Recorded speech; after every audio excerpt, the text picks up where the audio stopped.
Nasa critical level pa rin ang tubig sa Lamesa Dam sa Quezon City at nagbabadya na itong umapaw. Inilikas na ang ilang pamilya dahil sa mga pagbaha.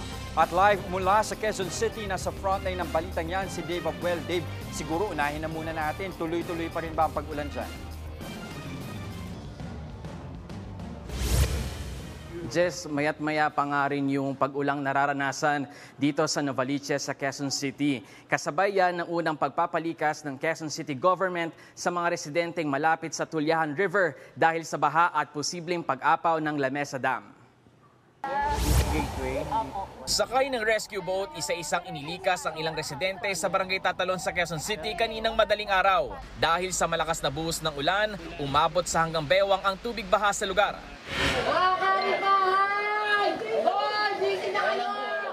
Kanya-kanyang hikayat ang mga residente sa agarang paglikas. Sa tala ng Quezon City Disaster Risk Reduction and Management Office, umabot na sa halos 100 pamilya o halos 800 individual ang inilikas doon.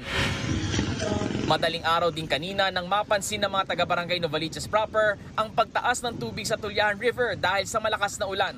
Hindi bababa sa 7 pamilya ang inilikas na. Si Nanay Arlinda na nakatira sa tabing ilog, kasama pa ang 5 niyang apo sa paglikas. Kagabi ho, medyo mataas na rin ho yung tubig hanggang tuhod na. Mami, biglang tumaas yung tubig, natutulog kami, ang dami po pong bata.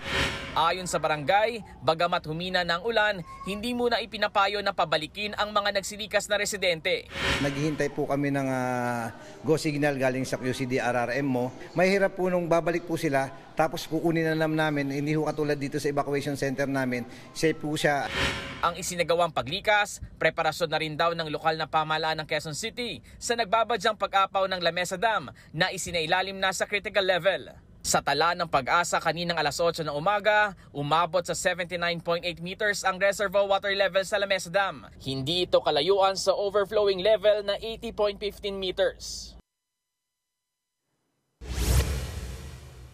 Just as of 4:50 p.m., ayon sa Pag-asa, nasa critical level pa rin ang tubig sa Lamesa Dam. Pero pababa na raw yan dahil sa mas mahihinang ulan. Ayon naman sa National Disaster Risk Reduction and Management Council, isa na ang kumpirmadong patay sa pananalasa ng Bagyong Krising. 3 iba pa ang kinukumpirma pa ng ahensya, kasama ng 3 umanong sugatan at 4 na nawawala. Jess. Maraming salamat at ingat kayo dyan. Dave Abuel, nag-uulat live mula sa Quezon City.